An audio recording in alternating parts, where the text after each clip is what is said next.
믿음의 대상은 그리스도이심. 첫 번째, 칼빈은 믿음에 대한 참된 성격을 논하는 전제로 하나님께서 의로움의 기준으로 제시한 율법을 완전히 지킬 수 없으므로 영원한 죽음의 선고를 받을 수밖에 없는 인간의 상황과 이러한 상황에서 구원, 곧 자유에 이르게 하는 유일한 길인 예수 그리스도를 보내시는 하나님의 전적 은혜와 예수 그리스도의 손을 통하여 어,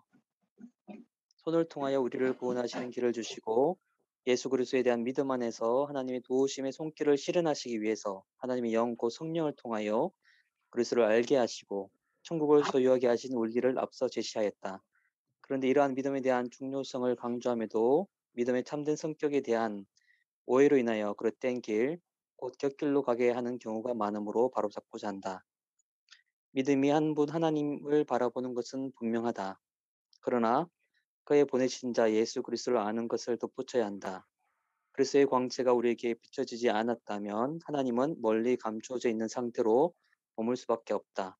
하나님은 자신의 모든 것을 그의 독생자 안에서 감추어 두었다가 그의 안에서 자신을 드러내시고자 하신다. 그리하여 그리스도께서 아버지의 축복을 전하여 주므로 그의 영광의 참 형상을 표현하도록 하신다. 그런데 우리가 보이지 않는 하나님을 보기 위해서는 그리스도를 통하여 볼 수밖에 없다. 그리스도를 찾고 일깨우기 위해서는 성령의 이끄심이 반드시 있어야 한다. 이에 대하여 아우구스티누스는 하나님이시면서 사람이신 예수 그리스도 아는 것이 그릇된 길로 나아가는 오류를 피하는 가장 확실한 길이라고 말한다. 오직 우리는 그리스도 안에서 우리가 지향하는 믿음의 목적지인 하나님께 나아갈 수 있으며 하나님은 그리스도 안에서만 발견된다. 네, 계속 읽을까요, 교수님? 네네. 네, 이 믿음에는 지식이 포함된 소콜라 철학의 소위 맹목적 믿음의 개념이 참된 교회를 흐르게 함. 당시 가톨릭 교회의 애매한 믿음의 정의는 오직 교회의 권위에 굴복하는 맹목적 믿음으로 아무런 깨달음도 없으며 오직 느낌에 의존하게 하여 굴종적 복종을 강요하고 있으나 이러한 믿음은 구원과 관련이 없다. 오직 믿음 무지가 아닌 참된 지식에 근거한 것이며 하나님에 대한 지식뿐만 아니라 하나님의 뜻에 대한 지식을 포함하는 것으로 교회의 권위의 모든 것을 양도함으로 얻을 수 있는 것이 아니다. 그리스도로 인하여 이루어지는 화목으로 그리스도로 어려움과 거룩함과 생명을 주신 바 된 결과로 하나님을 아버지를 알게 될 때, 하나님을 아버지로 알게 될 때 비로소 구원이 이루어진다. 곧 하나님의 선하심에 대한 분명한 인식에 이르러야 하며 이것이 우리의 의의 근거가 된다. 겸손을 가장한 무지가 믿음으로 포장될 수 없으며 오직 하나님과 그리스도를 아는 지식에 믿음이 근거한다. 교회가 믿는 것이라면 무엇이든지 용납한다는 것은 멸망으로 빠져들어가 벼랑 끝에 서는 것과 같다. 그러나 그들은 스스로 진리 가운데 있다고 여기고 있다. 그러나 이것은 성경의 정상적 가르침에서 동떨어진 것이다.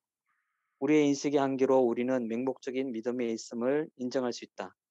제자들이 예수님의 부활 소식을 듣고도 믿지 못하였던 것 같이 믿음을 갖고 있기는 하지만 그들의 마음 속에 무지가 그들의 믿음을 어둠 속에 가두어 고 있어 주님의 부활의 소식을 듣고 받아들이지 않은 것과 같다.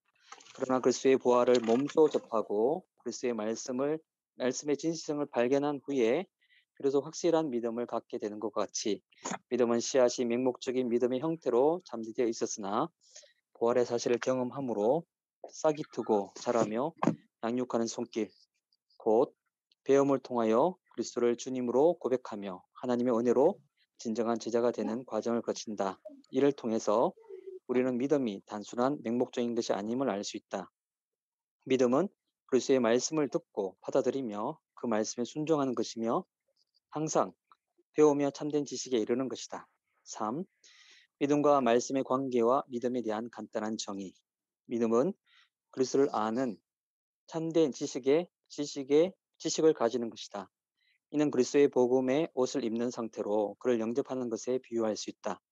그러므로 믿음은 가르침과 동떨어질 수 없으며 참된 알을 통해서 자신의 존재가 바뀌는 것을 인식하는 것이다. 복음 안에서 그리스도가 충만히 계시고 드러나기 때문에 바울은 믿음의 말씀이라고 언급한다. 그러므로 우리는 믿음의 말씀과 연관 관계에 있음을 알 수 있다. 곧 기록된 말씀은 믿음의 권한이라 할 수 있다. 여기서 주목할 것은 듣는다는 행위는 곧 믿는다는 것을 의미한다는 것이다. 그 말씀이 믿음의 근원이자 지탱하게 해주며 자라게 하며 그 말씀 자체에서 비록 온전한 이해하는 데 어려움이 있는 거울과 같다 하더라도 믿음이 하나님을 바라보게 된다. 그러므로 하나님께서는 자기에게 이끌기를 원하는 사람에게 언제나 그의 말씀을 통해서 자신을 드러내신다. 그러므로 바울은 믿음을 복음에 대한 순종이라고 정의한다. 믿음이란 하나님의 존재하심을 아는 것이 아니라 우리를 향한 하나님의 뜻을 아는 것이다. 이는 우리가 하나님 자신이 홀로 어떤 분이신가를 아는 것만이 아니라 그가 우리를 향하여 자신을 어떤 분으로 드러내시기를 기뻐하시는지를 아는 것이다. 그러므로 믿음은 하나님의 말씀에 근거하여 우리를 향한 하나님의 뜻을 아는 것이다. 이는 믿음은 하나님으로부터 나온 것이 신성한 진리라는 사실을 한치 오차도 없이 받아들이며 말씀이 하나님으로부터 온 것을 붙드는 말씀의 확실성에 근거한다. 하나님의 말씀을 통해서 우리는 우리를 향한 하나님의 인자하심과 진리를 깨달으며 하나님의 신실하심에 근거하여 우리를 향한 하나님의 구원의 약속을 발견한다. 이는 우리를 향한 하나님의 유일하신 보증이신 그리스도 안에서 하나님의 선하심을 발견하고 하나님의 선하심에 대한 확고한 지식 안에서 하나님을 의지하게 된다. 또한 하나님은 그리스도 안에서 값없이 주신 약속의 진리에 근거하여 성령의 인도하심으로 우리의 지성에 계시되고 우리의 마음에 인이 쳐진 것을 발견하며 고백할 때 우리는 올바른 믿음에 이르렀다고 정의할 수 있다. 칼빈은 롬바르드와 아퀴나스와 같은 믿음을 유형의 믿음과 무형의 믿음으로 구분하는 행위를 배격한다. 이는 전혀 하나님에 대한 두려워하는 것이나 경건에 대한 감각도 없는 이들의 상태에 있으면서도 구원에 대해서 모든 것을 알고 있는 사람을 상징하는 것과 같다.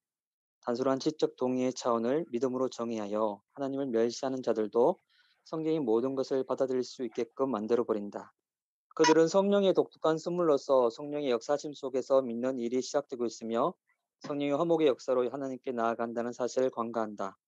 그들은 사랑이 마음으로 믿어서 의에 이르는 바울의 말씀을 너무 가볍게 여기고 있다. 그러나 그들이 믿음을 단순한 지적 동의의 차원으로 전락시켰으나 그 동의의 과정도 머리보다는 마음에 속하고 이해보다는 기질의 성격에 가깝다. 그래서 이것을 믿음의 순종이라고 바울은 표현한다. 믿음은 그리스도를 아는 지식에 근거하되 성령의 깨닫게 하심과 거룩하게 하시는 역사를 함께 알지 않고서는 그리스도를 알 수 없다고 할 수 있다. 믿음은 단순한 동의의 차원보다 더 성령의 역사하심 안에 이루어지며 경건과 기술과도 분리하여 생각할 수 없다. 믿음이라는 말은 가르치는 목적에 따라 여러 가지 다양한 형식들이 있다는 것을 인정할 수 있으나 불경건한 자에게 한하여 믿음의 의미를 한 가지 믿음으로 선포하여 전하기도 한다. 믿음을 과거에 일어난 사건의 기록에 대하듯이 받아들이고 복음의 역사와 성경의 진실성을 인정한다 하여서 믿음이 있다고 할 수 없다. 하나님의 말씀을 불경건하게 공격하거나 거부하지 않는다고 하여 믿음이 있다고 할 수 없다. 마술사 시몬과 같이 복음의 위험이 압도된 상태에서 그리스도를 생명과 구원의 주로 인정하며 스스로 그리스도인의 믿음을 가진 것처럼 행세하나 말씀의 씨가 뿌리를 내려 열매를 맺기 전에 기운이 막히듯이 시들어 버리는 것 같은 경우를 믿음이 있다고 할 수 없는 것과 같다. 믿음이 그림자나 형상은 전혀 중요하지 않다. 이는 믿음이 있다가 다시 버림을 당할 수 있는가 하는 물음으로 논리적 물음을 던질 수 있다. 칼빈은 철저하게 유기된 사람들이 있음을 부정하지 않는다. 모든 상으로 하나님의 선택을 받은 자와 믿음을 가진 자처럼 보이고 하나님의 선택을 받은 자와 같이 믿음의 빛 아래서 복음의 선택을 받은 자와 같은 경험을 하는 듯하나 결국 유기된 자들에게 하나님께서 그들을 사망에서 진정으로 이끌어내시고 보살피시는 공유를 보이시지 않으신다. 하나님은 오직 그의 택하신 자들만 믿음이 살아있는 무리로 끝까지 견디게 하는 은혜를 받을 가치가 있는 것으로 인정하시며 그들의 아버지로 부른 것을 인정하신다. 칼빈은 유기된 자가 하나님의 택하심을 받은 자들에게만 보장하는 엄밀한 계시를 꿰뚫어 인식할 정도로 나아간다는 것을 인정할 수 없다. 오직 하나님이 택하신 자에게만 하나님의 징계에도 두려워하면서도 하나님의 긍휼하심을 깨닫고 하나님께 나아간다. 믿음은 결국 하나님의 자녀와 불신자를 구분해주며 믿음으로 말미암아 하나님을 아버지라 부르고 우리가 사망에서 생명으로 옮긴 바 되며 믿음으로 영원한 구원이며 생명이신 그리스도께서 우리 안에 거하게 된다. 믿음은 우리의 인간의 감관을 통하여 얻는 지식의 차원이나 사물을 인식하는 차원의 지식이나 예를 의미하는 것이 아니다. 믿은 믿음은 눈으로 볼 수 없고 이성으로 할 수 없으나 확신에 이르는 차원의 것이다. 이러한 믿음은 우리 마음의 불신앙과 내적 연약함으로 하나님의 신실하심을 고백하는데 힘겨운 싸움이 있을 수밖에 없다. 그러나 성령은 끊임없이 우리의 연약함을 드러내고 오히려 하나님의 온전한 믿음을 우리 가운데 얻으시기를 바라시며 하나님의 선하심이 우리를 향하고 있음을 의심 없이 받아들이도록 내적 충만한 확신의 느낌을 주신다. 믿음은 이러한 힘겨운 싸움에도 불구하고 하나님의 긍휼하신 약속들을 우리 자신의 내적으로 사실로 받아들일 뿐만 아니라 우리 속에 포용하며 우리의 것으로 만드는 것이다. 이러한 믿음은 이성적 이해의 차원을 넘어서 확신에 이르게 된다. 이를 사도 바울은 화평이라고 부른다. 참된 신자는 하나님의 신실하심에 근거하여 하나님을 아버지로 든든히 의지하며 확신하며 하나님의 자비하심에 근거하여 모든 일을 스스로 약속하는 사람이며 자기를 향한 하나님의 자비하신 약속들을 의지하고 아무런 의심 없이 구원을 기대하는 사람들이다. 그러나 신자는 하나님의 은혜를 깨닫는 가운데도 자주 불안과 극심한 두려움과 공포에 압도되기까지 한다.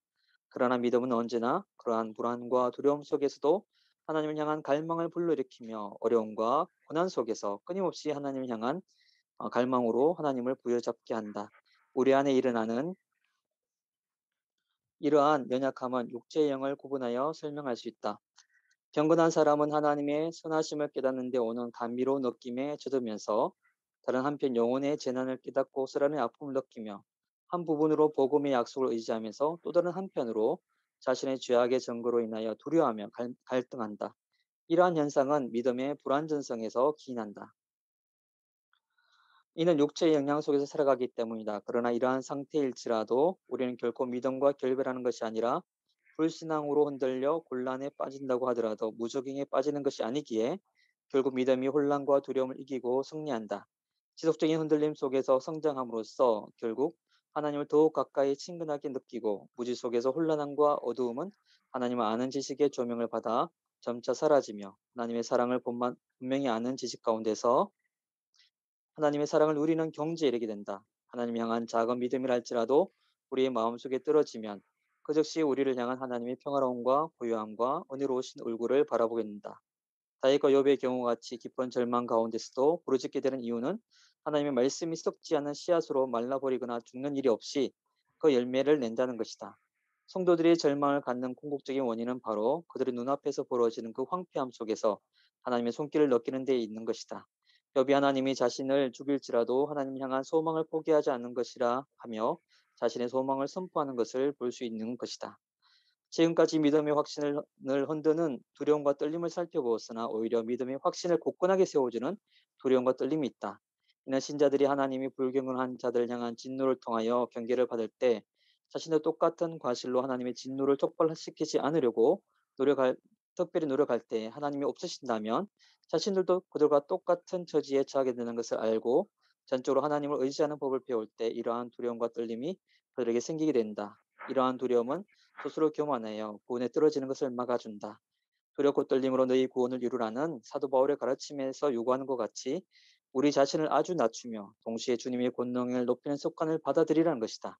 우리 자신을 불신하는 것과 우리의 패망의 처지를 각성함으로 생겨나는 근심만큼 우리를 움직여서 주님 안에서 확신을 갖게 하고 주님을 의지하도록 만들어주는 것은 없다. 이러한 두려움은 역설적이기도 하나님이 회복하시게 하시는 위로와 혼란 중에 쓰러져가는 마음이 하나님 안에서 일으킴을 받고 자신에 대한 절망 가운데 있는 마음이 하나님의 신뢰함으로 새롭게 소생함을 입는다. 따라서 신자는 두려워하면서도 동시에 가장 확실한 위로를 소유하게 된다는 것이 모순된 일이 아니다.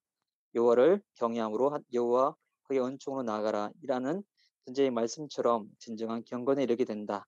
경건은 하나님의 경외심을 일으킬 뿐만 아니라 은혜의 감미로운 매력에 침체된 영혼을 일으키고 하나님의 은혜의 감동으로 하나님을 의지하고 겸손히 하나님의 권능에 불복하게 된다. 그러나 사탄은 끊임없이 우리 자신의 연약함을 바라보며 율법적 정죄를 통해서 하나님께 나아갈 수 있는 자격이 없음을 강조하며 하나님의 공유를 바라보지 못하게 한다. 그러므로 끊임없이 자신을 정죄하게 하며 그리스도를 바라보지 못하게 한다. 그러나 우리가 우리 자신이 아니라 그리스도를 바라보게 되면 그리스도께서 우리에게 그의 모든 은혜를 베풀어 주어 그의 것이 전부 우리의 것이 되게 하셨고 그리하여 우리를 그의 지체로 만드셨기에 그와 하나가 되게 하셨으며 그의 의가 우리의 죄를 압도하며 그의 베푸시는 구원이 우리에 대한 정죄를 깨끗이 씻어내신다. 그리스도께서 우리의 추함과 무가치함이 하나님 앞에 드러나지 않도록 친히 덮으시고 강구하신다. 이제 그리스도께서 우리 바깥에 계시는 것이 아니라 우리 안에 거하신다는 사실로 우리는 그리스도와 연합한 가운데 그리스도는 우리 안에 한 몸으로 자라나서 우리와 완전히 하나가 되게 하신다.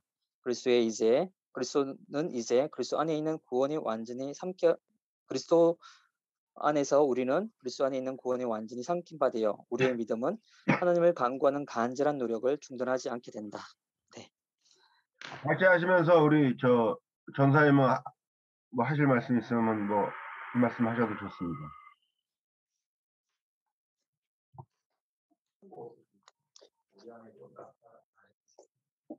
칼빈이 굉장히 우리 한국교회 칼빈이 엄청 영향을 많이 받고 있다는 걸 많이 느꼈습니다. 이 설교에서 들었던 내용이 칼빈에 다 내용이 담겨 있다는 생각이 많이 들었습니다. 예, 하여튼 그러면 한번 일단 한번 쫙 살펴보면 제가 지난 시간에도 말씀드렸던 것처럼 벌써 이 신앙의 장에서부터 뭐 앞에도 그랬지만 종교개혁자들 가운데 아주 드물게 이 신앙과 인식의 관계를 지금 계속 반복적으로 지금 언급을 합니다. 노 목사님 말씀하신 것처럼 지금 스콜라 신학자들을 비판하는 핵심적인 그, 그 뿌리가 어디냐면 카톨릭 신학자들이 가지고 있는 신앙에 대한 이해는 전인간적이지 않고 이성적이라는 겁니다.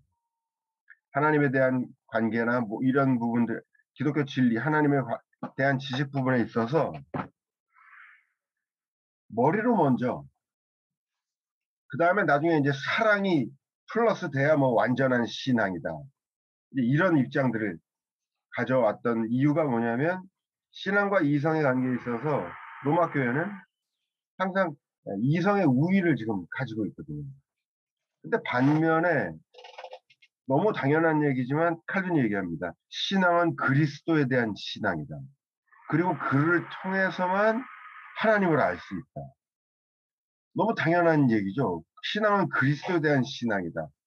그런데 지금 이성적으로 접근하는 로마 교회에 반대하면서 그리스도의 신앙을 먼저다라고 얘기하는 게 이게 어떤 의미가 있을까요? 그리스도에게서 보여지는 것은 뭐냐면 하나님이 우리와 함께 계신다는 겁니다. 임마누엘이죠. 다시 말해서 하나님을 접근하고 하나님을 알아가기 위해서 머리로 먼저 발동하는 것이 아니라 그리스도를 믿는 것이 먼저다라고 하는 건 뭐냐면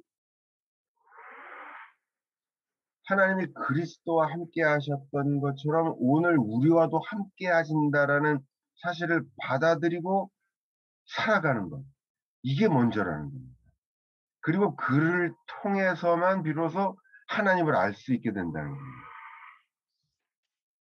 칼빈에게 있어서 이런 의미에서 지금 이 신앙 부분을 3장 성령론에서 다루고 있는데 바로 이 부분에서 칼빈의 기독론, 그리스도에 대한 모든 이야기는 내포적인 기독론이라고 부릅니다.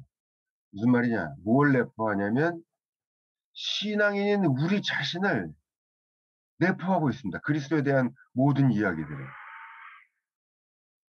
더 적확하게 표현한다면 신앙의 관점에서 그리스도에 대한 모든 이야기들은 신앙인인 우리 자신과 근본적으로 아이덴티파이 되면서 기독론이 서술이 됩니다. 그리스도에 대한 믿음이 먼저라는 겁니다. 하지만 아이덴티파이가 100% 될 수 없죠. 예수님과 우리는 100% 동일하지가 않으니까. 그럼에도 불구하고 우리가 그에게 속해 있는 자로서 아이덴티파이를 얘기하는 겁니다. 그리고 그것을 가능하게 만드는 것은 성령의 역할입니다. 그리스도가 당신의 영을 보내셔서 우리를 통해 그리스도가 활동을 하신단 말이죠. 그러면서 기독론을 신앙의 입장에서 기독론을 기록할 수 있고 그래서 칼빈의 기독론은 성령론적 기독론이라고 또 부르는 겁니다. 이런 의미에서 칼빈은 지금 노 목사님 말씀하신 것처럼 로마 교회를 비판하면서 그리스도에 이미 참여된 채로 하나님을 알아갈 수 있다. 이 얘기를 지금 하는 겁니다. 그렇기 때문에 칼빈에게 있어서 또한 칼빈에게 있어서 신앙 이해에서 중요한 것은 인식론적 요소가 굉장히 강하다는 겁니다.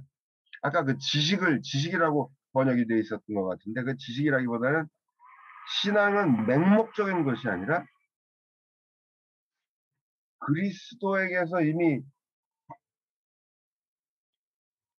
드러난 그 약속을 나의 것으로 받아들인 채 살면서 하나님을 알아가는 것이 바로 신앙이기 때문에 그런 의미에서 칼빈의 신앙 이해에서 핵심적인 부분은 커그니티브한 인식론적 성향이 굉장히 강하다는 겁니다.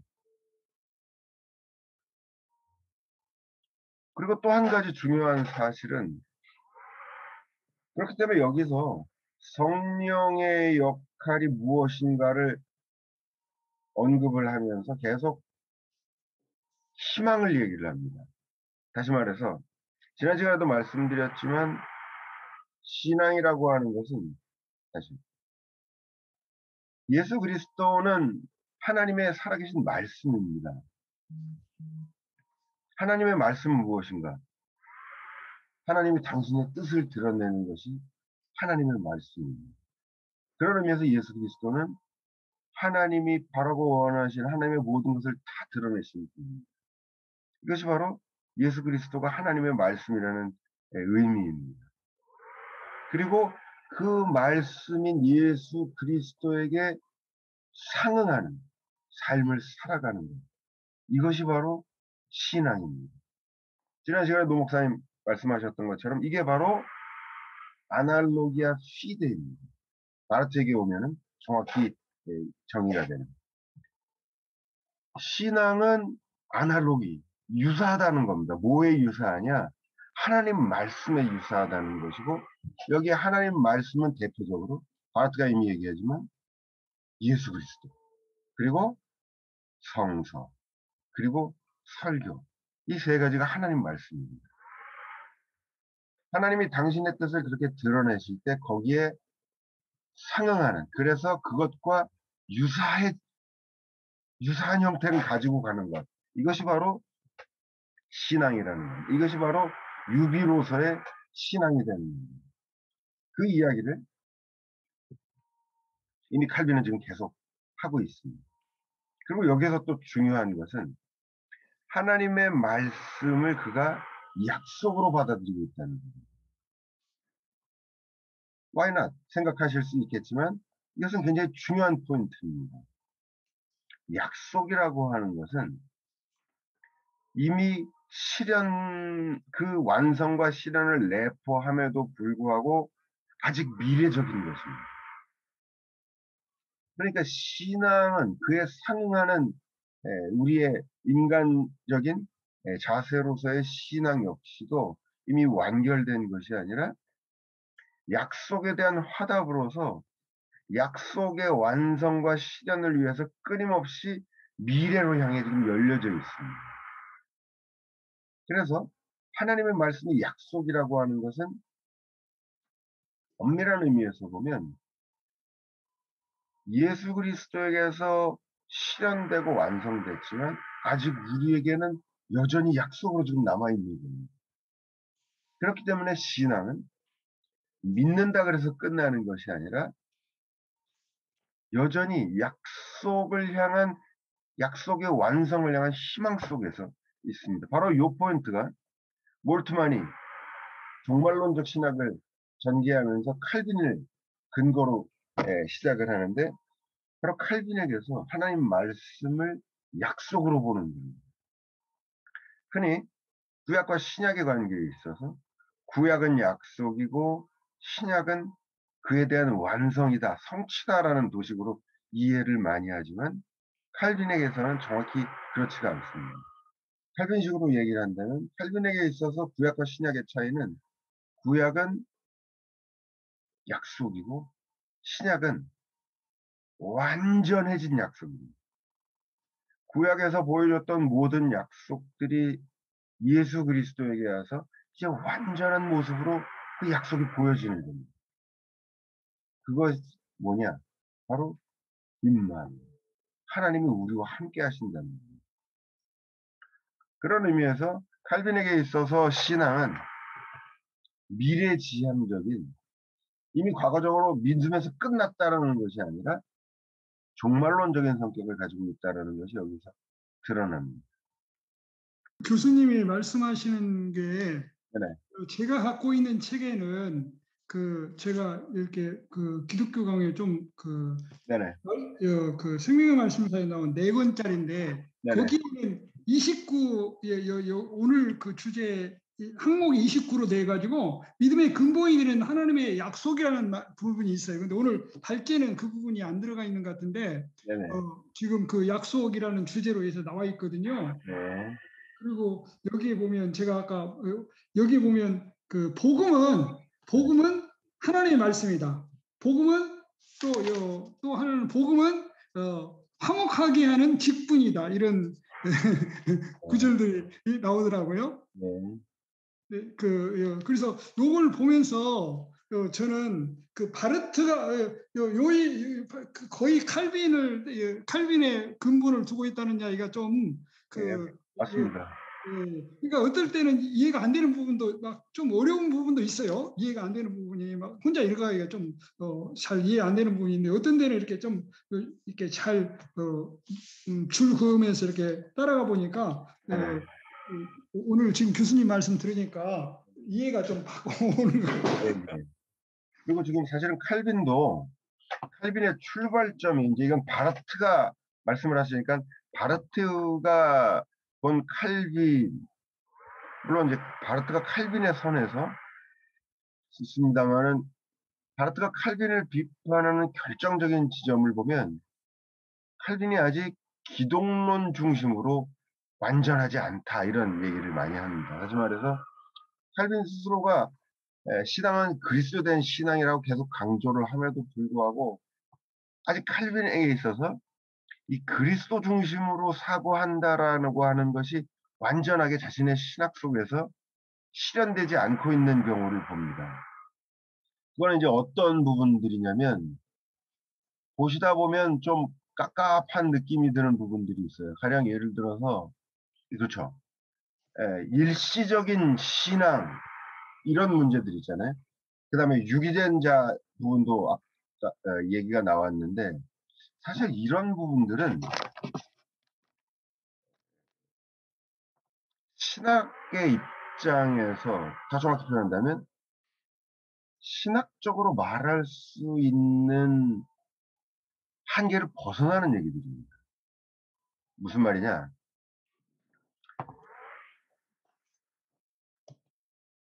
신학을 로마 교회를 비판하면서 이성적으로 하나님께 접근하면 안 된다라고 얘기를 하잖아요. 근데 이성적으로 접근한다고 하는 것은 뭐냐면 객관적으로 접근한다는 겁니다. 다시 말해서 이성이 착용하는 방식은 객관적인 겁니다. 한 발 떨어진 채로 경험적 사실들을 관찰하면서 거기에 대해서 답을 주려고 하는 것. 사실 이것은 신학의 자세가 아니라 일반적인 세상 학문의 자세입니다. 세상의 모든 학문들은 이성을 통해서 다시 말씀드리면 객관적으로 한 발 뛴 채로 경험적 사실들, 경험적 세계를 바라보면서 거기에 대해서 답을 주는 것이 세상 학문들이 하는 얘기입니다. 칼빈 스스로가 바로 이런 의미에서 하나님을 객관적으로 이성적으로 접근하면 안 된다라고 계속 비판을 하는데 칼빈 스스로도 자신이 비판하는 이 자세를 지금 벗어나지 못합니다. 이것을 안 벗어나면 다시 말해서 원래 신앙적으로 신학적으로 얘기하는 것은 그럼 뭐냐? 한 발 떨어진 채로 현상을 관찰하면서 거기에 대해서 응답하는 것이 아니라 내가 지금 칼빈의 출발역입니다. 그리스도에 대한 신앙이 이 출발이라고 얘기를 했던 것은 뭐냐? 그리스도에게서 보여진 것처럼 하나님이 나와도 함께 하신다라는 바로 이 의식 속에서 고백적으로 나가는 거예요. 그러니까 그런 관점에서 신앙은 그리스도와 함께 있는 것이고 그리스도의 역사라고 얘기를 하는 것인데 그렇게 얘기하던 칼빈이 어느 순간인가 한 발을 딱 뛰면서 봤더니 근데 처음에 신앙생활 잘하지만 나중에 제대로 안 하는 사람도 있고 오래가지 못하는 사람도 있고 이거는 이제 한 발 뛴 채로 바라보고 거기에 대해서 하나님이 그것은 은혜를 끝까지 안 주시기 때문이다. 이렇게 얘기를 하거든요. 그러나 이것은 엄밀한 의미에서 칼빈식적인 것이 아닙니다. 칼빈 스스로가 자신이 가지고 있는 그리스도 중심적인 참여적인 신앙의 자세를 여기에서 자꾸 벗어나고 있는 거예요. 그래서 현상적인 부분에 대해서 자꾸 답을 하려 들거든요. 이 대목에서 이제 바르트에게로 오면은 그렇기 때문에 바르트는 이것을 소위 시스테마티지어로 독일어로 체계화시키는 건데 영어로 시스테마티지어라면 어떻게 되나? 하여튼 그 신학을 100% 체계화시키는 것을 바르트는 반대합니다. 바르트는 신학은 오히려 짜투리로 쪼가리 내면서 가야 된다. 왜? 우리가 아무리 이성적으로 완전한 신학의 시스템을 그래서 모든 질문에 답을 하는 것들을 만들어 놓은들 하나님이 그렇게 역사하시지 않는 아무 의미가 없다는 거예요. 이성은 항상 모든 것을 체계화하고 100% 완성시키려고 하는 노력을 하지만 그것은 이성의 노력일 뿐 신학은 그렇게 하는 것이 아닙니다. 신학은 하나님이 가신 길을 쫓아가면서 두 번째 단계에서 우리가 신앙으로 경험한 하나님의 역사를 이성적으로 정리하는 것이 신학이거든요. 그렇기 때문에 모든 것을 완벽하게 설명하려는 노력 자체를 이제는 포기해야 된다라는 거예요. 그러니까 제가 옛날에도 한번 말씀을 드렸지만 오늘도 스콜라 신학에 대한 비판이 나옵니다만 대표적으로 이런 거죠. 창조에 대한 이야기도 나올 때 보면 스콜라 신학자들이 머리로 먼저 접근을 하는 겁니다. 하나님이 태초에 천지를 창조하셨다. 그러면 천지를 창조하시기 전에 하나님은 뭘 하고 계셨을까? 머리로 얼마든지 가능한 질문이죠. 이 질문에 대해서 이미 오래전에 어거스틴, 루터, 그리고 칼빈도 이렇게 대답합니다. 하나님이 태초에 천지를 창조하시기 전에 뭘 하셨냐면 바로 그런 걸 묻는 너희들 같은 놈들을 위해서 특별히 지옥불을 만들고 계셨다. 이렇게 대답을 했어요. 이게 뭘 의미하냐면 헛소리 하지 말라는 겁니다.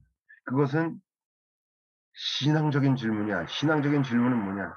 내가 그리스도 안에 참여된 채로 할 수 있는 질문인데 한 발 떨어진 채로 관찰하면서 머리로 나오는 질문. 이런 것은 하지 말라는 거예요. 이것은 사실 칼빈으로부터 시작된 종교 개혁의 거대한 흐름이기도 합니다. 그래서 소위 말하는 신정론 같은 거 있잖아요. 악의 근원이나 기원에 대한 이런 문제들 칼빈에게서부터는 서서히 이런 질문들이 사라집니다. 왜냐하면 그것은 머리가 하는 질문이에요. 소위 철학자의 하나님을 만드는 겁니다. 그러나 성서의 하나님은 그리스도를 통해서 우리에게 은혜를 내려주신 하나님은 그리스도를 왜 주셨는가? 바로 하나님의 삶에 참여하라는 겁니다. 이것이 그리스도 신앙의 핵심인 것입니다. 칼빈은 지금 여기서부터 자신의 신학을 전개합니다. 그렇지만 유감스럽게도 아직 바르트가 비판하는 것처럼 100% 참여적 관점에서 자신의 신학을 전개하지는 못하고 있습니다. 그러니까 우리가 이 칼빈의 후예들 장로교 목사나 목회자가 된다라고 하는 것은 단순히 칼빈이 얘기한 것을 그대로 받아들이는 것이 아닙니다. 무슨 말이냐? 칼빈의 근본적인 사고 구조 속에서 때로는 칼빈보다 더 칼빈적이 돼야 됩니다. 그리고 바로 요런 경우들에서 칼빈을 비판할 수 있는 겁니다. 바르트 같은 경우 칼빈의 선에서 칼빈의 사고를 더 철저화하면서 칼빈을 비판하는 겁니다. 그건 뭐냐? 칼빈 스스로가 그리스도 중심으로 지금 사고를 못한다. 그리스도 중심으로 사고한다는 건 뭐냐? 하나님이 임마누엘 하나님으로서 그리스도에 함께 하셨던 것처럼 오늘 우리와도 함께 하시는 그 신앙 안에서 신학을 전개해야 되는데 한 발 떨어져 나와서 세상의 학문처럼 객관적으로 설명하려고 하는 이런 자세. 이 부분이 칼빈의 원래적 자세로부터 칼빈이 이탈하는 부분이라는 거예요. 이 부분은 신앙 부분에서, 신앙론 부분에서도 계속 지금 등장을 합니다. 그러나 이 부분은 우리가 칼빈을 오히려 비판할 수 있는 부분입니다. 그렇기 때문에 신앙의 인식은 칼빈이 계속 얘기합니다. 확고하고 신뢰할 수 있는 것이다. 머리로 하는 것이 아니라 마음으로 하는 것이다. 계속 이런 표현들이 나오는 이유가 뭐냐면 이미 그리스도의 삶에 지금 참여되어 있거든요.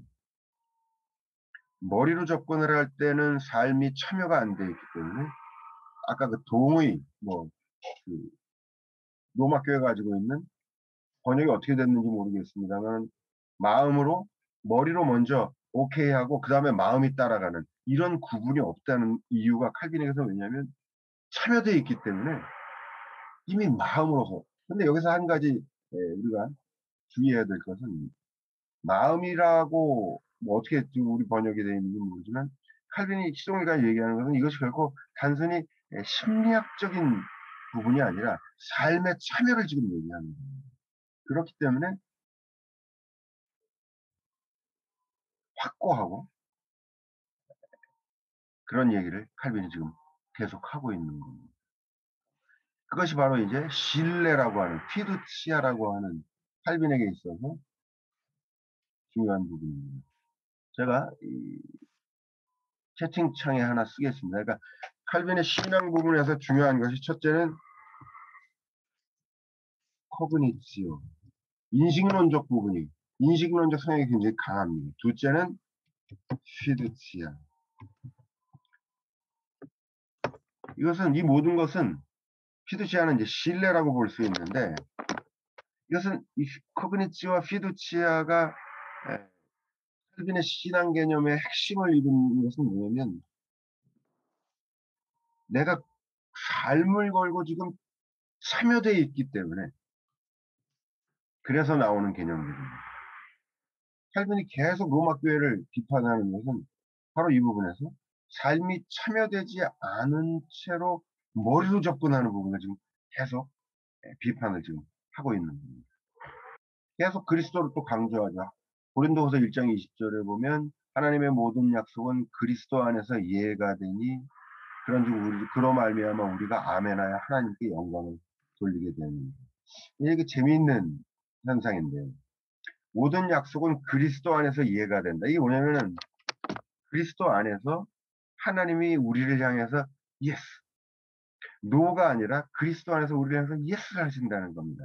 다시 말해서 하나님이 그리스도와 함께 하시고 예수를 당신의 아들로 받아들이심으로써 그것이 뭘 의미하느냐? 인간을 전적으로 다 받아들이시겠다는 거죠. 그래서 인간을 향해서 예스를 하시는 걸 의미하는 거거든요. 칼빈 스스로가 이 고린도후서의 이 구절을 계속 인용을 하는데 왜 흥미롭냐? 아까 6이 말씀하셨잖아요. 칼빈이 바로 이 그리스도 안에서 하나님이 인간을 향해서 예스를 말씀하신다라는 이 그리스도 중심을 계속 확고하게 몰고 간다면 사실은 칼빈은 6위를 얘기하면 안 됩니다. 우리가 그리스도와 함께하고 그리스도를 믿는 한 우리가 아는 하나님은 어떤 하나님이냐면 우리를 다 받아들이시고 우리를 위해 대신 십자가를 지시는 하나님입니다. 그리스도 안에서는 예수만 있어요. 그렇기 때문에 우리는 누구도 유기에 대해서 말할 수 없어요. 왜? 우리는 그리스도 안에서 하나님의 예수를 경험하며 사는 사람들입니다. 그런데 왜 유기를 칼빈이 얘기하느냐? 바로 이 지점도 똑같은 맥락이죠. 칼빈이 그리스도에 대한 신앙 고백 안에 있다가 또 밖으로 빠져나오는 겁니다. 봤더니 야, 저거 끝까지 신앙생활 못하는 사람인데 그건 왜냐하면 하나님이 유기하기로 결정하셨기 때문에 이렇게 또 설명을 하려고 합니다. 바로 이 부분이 칼빈이 계속 왔다 갔다 하고 있는 지금 지점입니다. 이 부분 역시 바르트에게 의해서 비판의 대상이 되는 지점이고 우리도 칼빈의 선에 서서 이 부분을 칼빈을 향해서 비판할 수 있어요. 이중 예정은 이제 뒤에 나가면은 이번 학기에 예정론을 다루겠습니다만은 이중 예정은 원래 칼빈의 의도에 없었던 거고요. 그러나 이제 후기에 우리가 지금 기독교 강요 보는 것이 제 5판 칼빈이 이제 공식으로 5번 정도 강요를 개정을 하는데 마지막 판 1536년부터 1559년까지 개정을 하는데 우리가 보는 기독교 강요는 1559년판 마지막 5판입니다. 근데 이제 초기부터 쭉쭉쭉쭉 개정을 해오다가 이제 마지막에 우리가 가진 책에 오면은 이중 예정이 확고한 형태로 자리를 잡고 있습니다만은 초기 문서로 돌아가서 보면 이중 예정에 대한 얘기가 나오지 않습니다. 왜냐? 그때만 해도 그리스도의 신앙 고백 안에 지금 들어있거든요. 그러니까 간혹 뭐 용서하십시오만은 전 요새 시끄러운 그 목사님이나 이런 분들 일 생기면 하나님이 벌을 주시는 거다 뭐 이렇게 쉽게 얘기를 하지만 바로 이런 표현들 우리 목사 쓰면 안 됩니다. 우리가 그리스도 안에 있는 신앙인으로서 목회자들은 우리가 느끼는 경험하는 것은 그리스도 안에서 하나님의 은혜예요. 다시 말해서 우리는 하나님의 심판 칼빈이 오늘 읽은 부분에서도 하나님의 심판 부분을 얘기합니다. 이것도 사실은 문제가 있죠. 우리는 우리를 향한 하나님의 심판을 알지 못합니다. 하나님은 그리스도 안에서 우리에게 구원의 은혜를 주셨고 심판은 누가 받았어요? 나사렛 예수 돌렸습니다. 바로 그렇기 때문에 오늘 읽은 부분에서 잘 보시면은 심판을 얘기하면서도 그러나 이것이 단순히 심판에 대한 이야기가 아니라 하나님의 은혜 안에서 할 수 있는 얘기다. 이런 식으로 칼빈이 싹 얘기를 돌리기는 하는데 어쨌건 중요한 유기 부분도 오늘 얘기가 나왔습니다만은 칼빈이 자신의 원래적인 기독론 중심, 그리스도의 신앙 안에서 얘기를 했더라면 유기 얘기를 할 수 없는 그런 비판적인 부분입니다.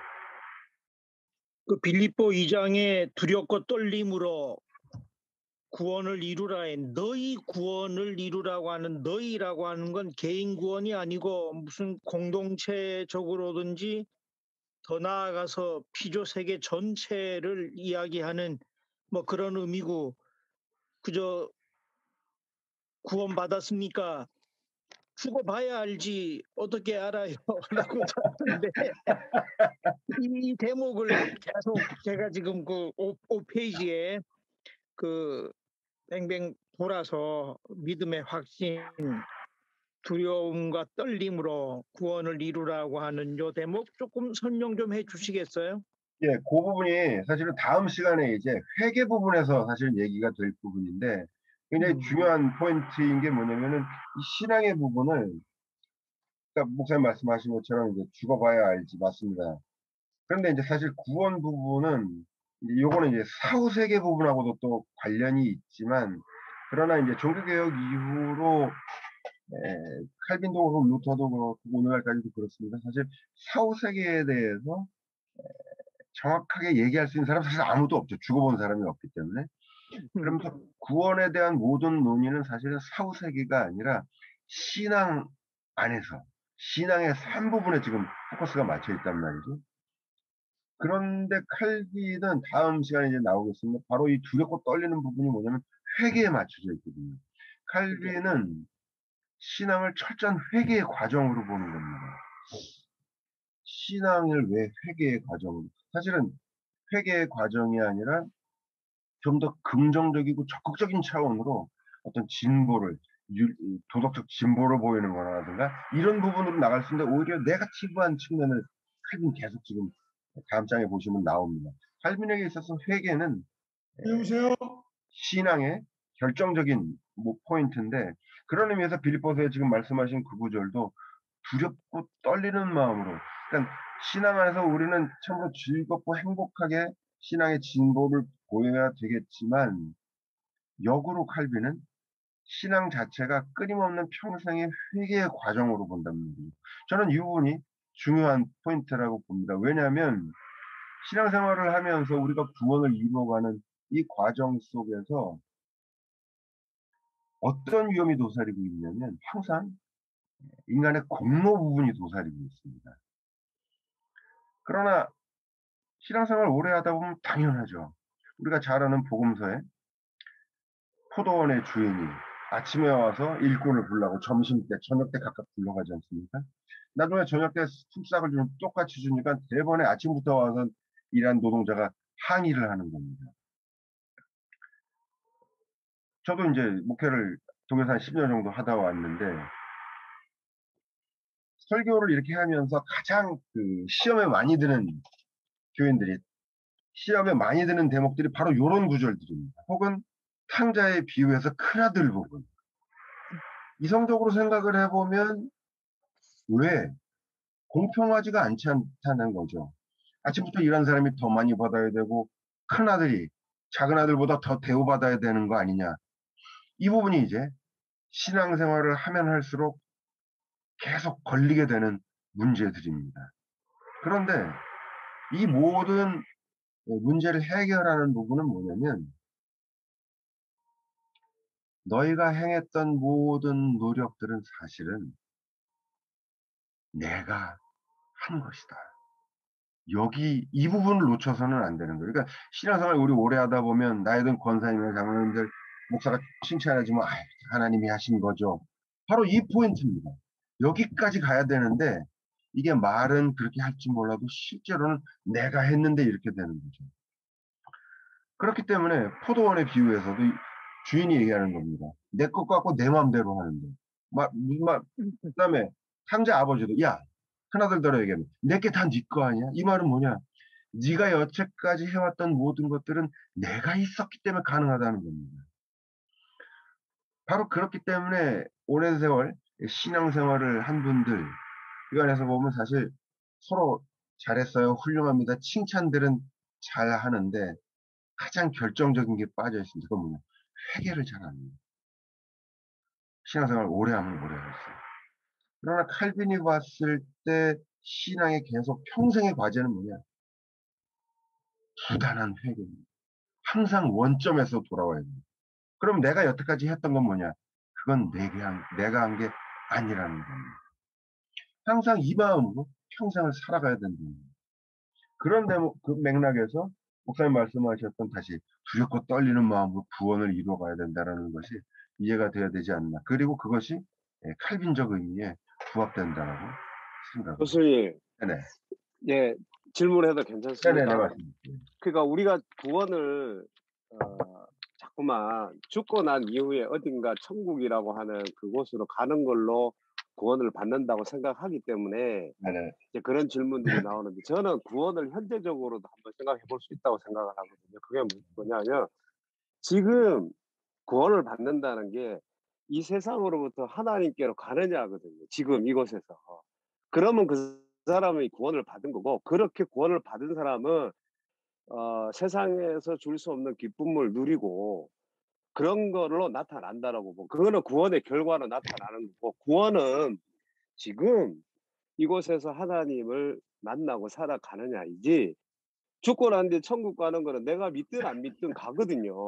그거는 약속된 거기 때문에 내가 간다고 믿는다고 가고 가지 않는다고 천국 못 갈 것 같다고 한다고 안 가는 게 아니고 그거는 예수 그리스도 안에서 이미 우리에게 주어진 약속이기 때문에 그렇기 때문에 구원을 이루라는 게 두렵고 떨림을 이루라는 게 지금 하나님 예수 그리스도를 통해서 하나님을 느끼지 못하면 죽고 난 뒤에 간다라고 누가 보장을 합니까? 그거는 그렇기 때문에 저는 현재적으로 해석을 하면 충분히 가능하다고 보고요. 제가 한 가지 질문하고 싶은 거는 교수님께서 이제 많이 쓰시는 용어 중에 이제 그리스도에 참여된 채로 하나님을 알아갈 수 있다라고 하는 그다음 삶의 참여, 그리스도의 참여 요거를 구체적으로 어떻게 살면서 그거를 알 수 있을까? 어떻게 하는 게 그리스도의 참여인가? 요거를 한번 좀 설명해 주시면 저도 그렇게 살고 싶거든요, 사실은.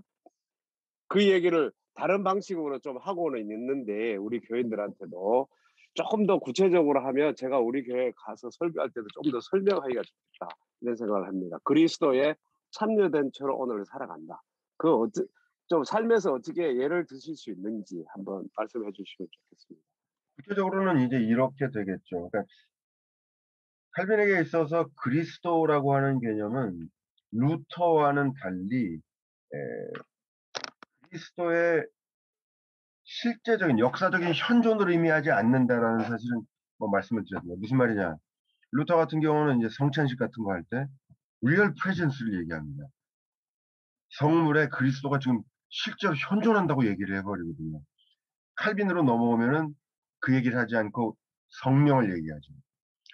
그렇기 때문에 아까 하나님 말씀과 예수 그리스도 부분에서 아이덴티파이가 되지만 100% 아이덴티파이를 시키지 않습니다. 무슨 말이냐? 하나님 말씀은 하나님이 당신의 뜻을 드러내는 것이 하나님 말씀입니다. 그런 의미에서 예수 그리스도는 하나님을 있는 그대로 다 드러내셨기 때문에 완전한 하나님의 말씀이죠. 그러나 성서가 증언하는 것처럼 수천 년의 역사 속에서 예수 그리스도는 한 시대의 한 역사적 공간에 있다가 가셨거든요. 하나님 말씀은 그러나 그 이전에, 그 이후에도 또 상이한 역사적 상황 속에서 계속 하나님 말씀은 있었단 말이죠. 예수 그리스도에 참여하는 삶이라고 하는 것은 뭐냐? 그래서 구체적으로, 그러니까 이렇게 말씀을 드릴 수밖에 없을 것 같아요. 뭐냐면은 성서가 아까 하나님 말씀이라 그랬죠. 왜 하나님 말씀? 그리스도와 같이. 하나님이 나사렛 예수를 찾아와서 그의 전 삶을 통해서 당신의 뜻을 드러내셨다는 것. 이것이 하나님 말씀입니다. 그러니까 하나님 말씀은 우리가 실체로 묻지만 사실은 하나님 말씀은 운동이고 사건이고 성서를 왜 우리가 하나님 말씀이라고 부르느냐? 성서가 책 자체로 신비한 어떤 신적 능력을 가지고 있기 때문이 아닙니다. 그 속에 하나님이 특정 무리의 사람들을 찾아오셔서 그들을 변화시키면서 그들을 통해 당신의 뜻을 드러내시는 운동이 다양하지만 계속 반복적으로 일어나고 있습니다. 그것이 구약과 신약을 꿰뚫고 있죠. 그래서 그런 의미에서 우리가 성서를 하나님 말씀이라고 부릅니다. 오늘날 그렇다면 우리가 예수 그리스도의 삶에 참여하는 것은 뭐냐? 우리는 삶의 다양한 사건들 속에 살아가는데 답은 우리에게 없습니다. 우리가 그래서 설교를 할 때 보면 항상 성서를 가지고서 본문을 갖고 얘기하지 않습니까? 이게 뭐냐면은 오늘 우리의 삶과 성서의 다양한 본문들 가운데 유사한 본문들이 있습니다. 그래서 오늘 우리의 컨텍스트와 성서에 우리가 결정한 성서 컨텍스트의 유사성을 보고 또 오늘 우리와 성서에 등장하는 인물과의 유사성을 보는 거죠. 그러면서 우리가 설교를 하고 성경 공부를 하지 않습니까? 결국 그리스도를 따라 산다라고 하는 것은 답이 없는 것 같지만 결국에는 하나님의 함께 하심을 믿는 가운데 성서와 일상을 두 가지를 다 놓고 비교를 하면서 보는 거예요. 오늘 일상의 우리의 삶을 보고 성서로 돌아가서 유사한 성서의 콘텍스트 속에서 하나님이 오래전에 어떻게 말씀하셨고 어떻게 행동하셨는가 거기에 따라서 오늘 우리가 삶의 자세를 결정해 나가는 거예요. 그래서 바르트로 기억되지만 한 손에는 성상, 한 손에는 신문 이런 표가 나오는 것도 이 두 가지 사이에 일상의 삶과 성서 사이에 우리가 지금 서 있거든요. 이 두 가지 속에서 대조하면서 끊임없이 살아가야 되는 것. 그것이 그리스도의 삶에 참여하는 것이다. 그렇게 말씀을 드릴 수 있을 것 같습니다. 이제 교수님 강의를 들으면서 조금 감이 잡히는 거는 제가 지금 이해하고 있는 게 맞는지요. 이제 하나는 뭐냐면은 그 칼빈이 지금 스콜라 철학에 대해서 이렇게 그 어떤 그 말하자면 반대 논리를 피는데 그 칼빈은 반대 논리를 그 당시에는 튀는 것이 제가 이해하는 걸 얘기하는 겁니다. 그 큰 차이로 이렇게 얘기를 하는 것 같지만 오늘날의 제 입장에 서서 볼 때는 그게 별 차이 없어 보이거든요. 그러니까 스콜라 제가 이렇게 이 책을 읽으면서 뭐 스콜라 철학에 대해서 비판하는 것 같은데 당신도 도찐개찐인 것 같아. 이런 느낌이 좀 들어요. 솔직하게 얘기하면은. 그래서 저는 읽으면서 지금 이 사람 뭐 개미 쳇바퀴 돌듯이 계속 그 얘기만 하는 거야. 아니면 번역이 잘못된 거야. 그런 거가 하나고요. 그다음에 여기 저기 뭐그 저는 중권인데 28페이지에 경건한 성향이 동의하는 것에 첨가될 때 신앙이 형성된다고 하는 그들의 말이 우매한 것이라는 것을 우리는 한마디로 단정한다 이렇게 돼 있어요. 그 경건한 성향이 도대체 뭔지 좀 그렇습니다. 번역상에 일단 문제가 좀 있고요. 네. 이 경건이라는 표현은 칼빈에게 있어서는 신앙을 그냥 신앙으로 이해를 하시면 되고 거기 동이라 그래 동조라고 번역이 되어 있나요? 동의하는 것. 예. 그러니까 로마 교회 그러니까 스콜라 신학자들이 아까도 말씀드렸던 것처럼 머리로 먼저 시작하면서 그 다음에 심정적인 동의 이렇게 나눠서 지금 얘기들 생각들을 많이 하거든요. 거기에 비해서 칼빈 같은 경우는 그리스도에 대한 신앙으로 먼저 참여하면서 들어가야 된다 이 얘기를 지금 하는 거고요.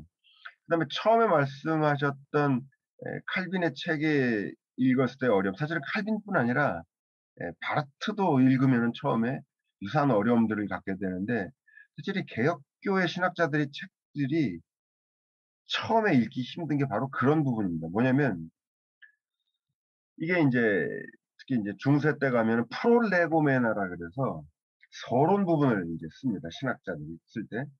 근데 이 프롤레고메나 서론에서 어떤 걸 쓰냐면 이 책의 방법론에 대해서 독자들에게 이제 알려주는 겁니다. 본문에 있는 이 내용을 알려면 독자들은 어떤 자세를 가지고서 해야 되고 뭐 이런 걸 쓰는데 개혁교회 신학자들, 칼빈으로부터 시작된 개혁교회 신학자들의 책을 그렇지가 않아요.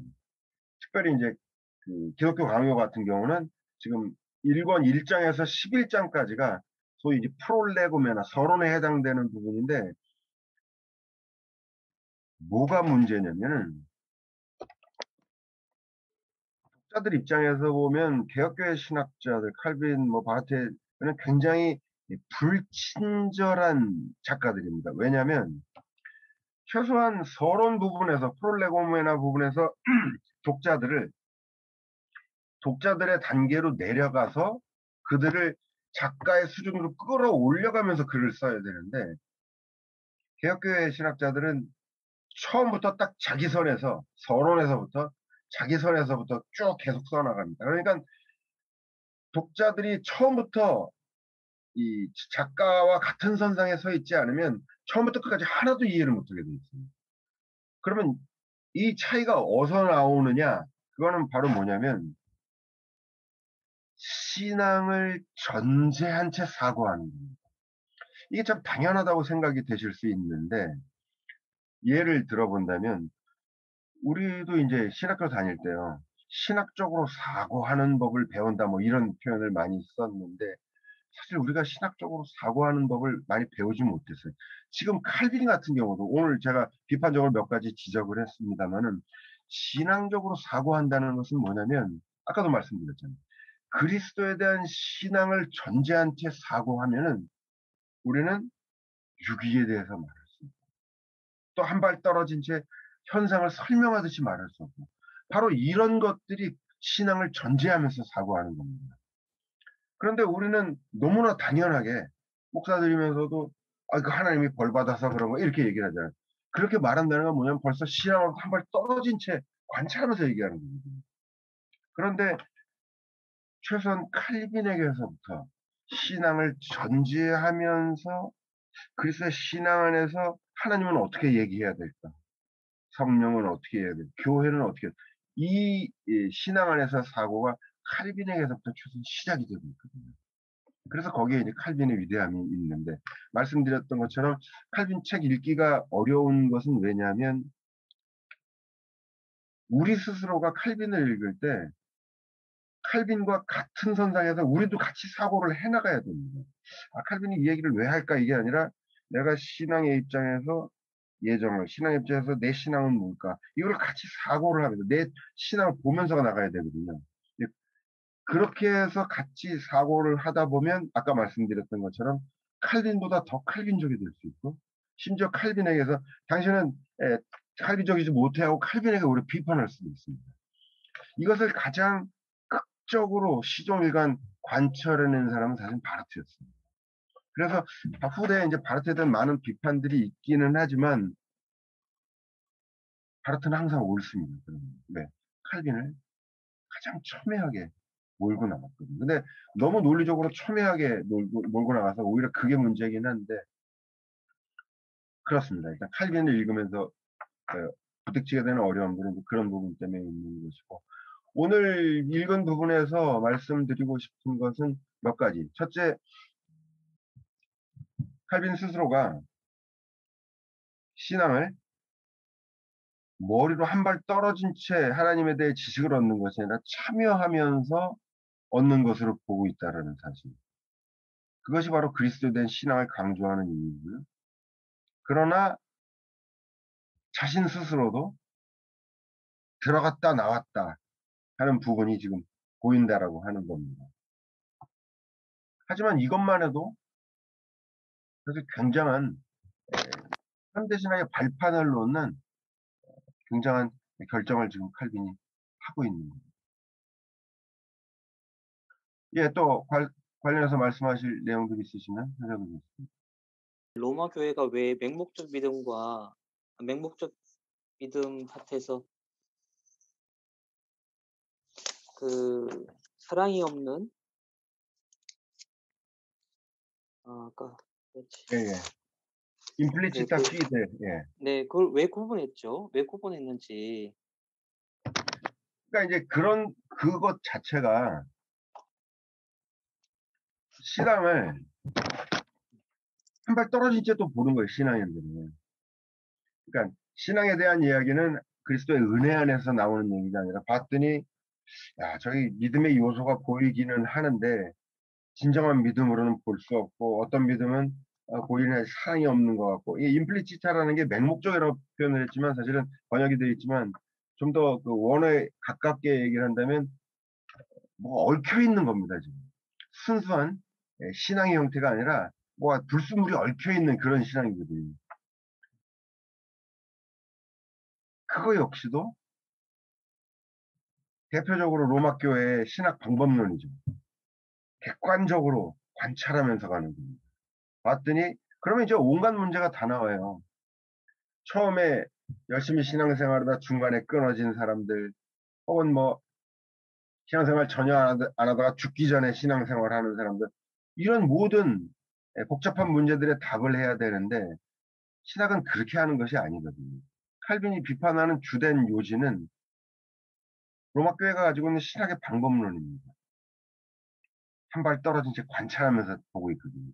하지만 칼빈도 계속 반복적으로 말씀드립니다만, 칼빈 스스로도 한 발 뛴 채로 관찰하는 신학의 자세가 지금 계속 보여지고 있습니다.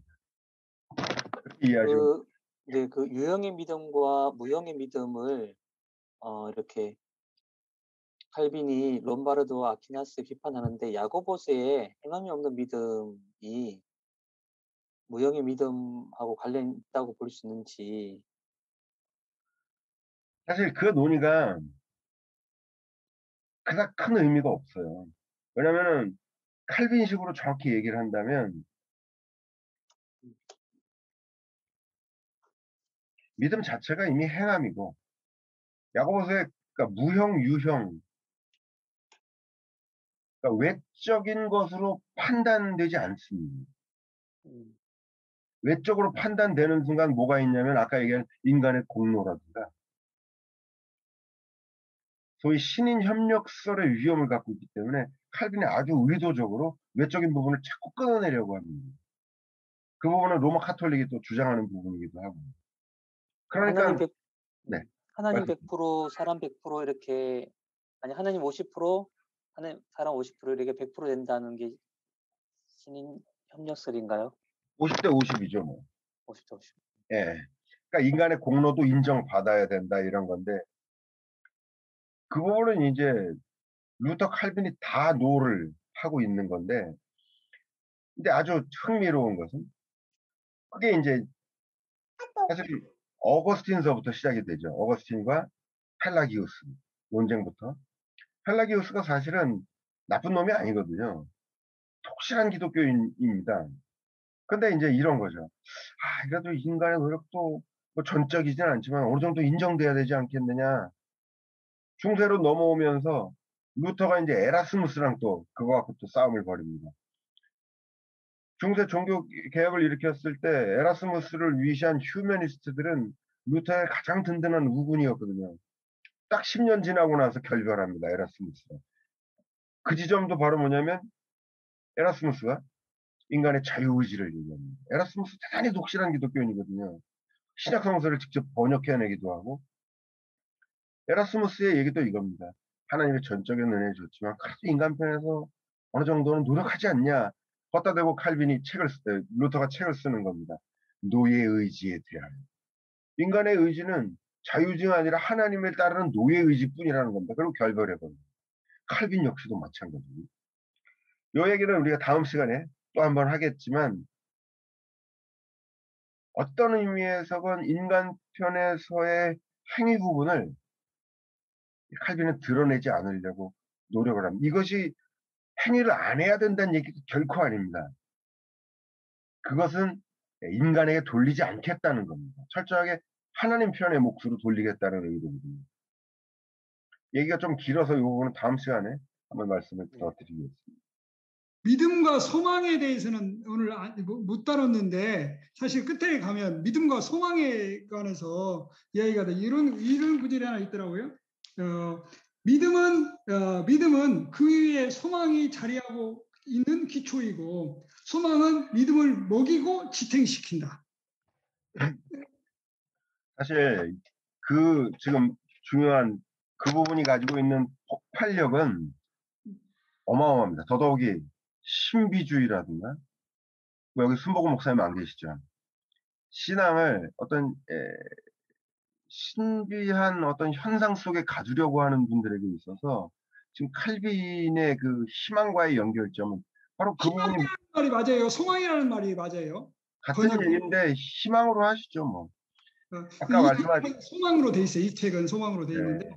제가 그 지금 희망이 뭐냐면 하나님 말씀 자체가 약속이고 거기에 대한 상응물로서의 신앙은 약속이니까 희망이 되겠죠. 그래서 계속 미래적 시제를 갖고 있는 거거든요.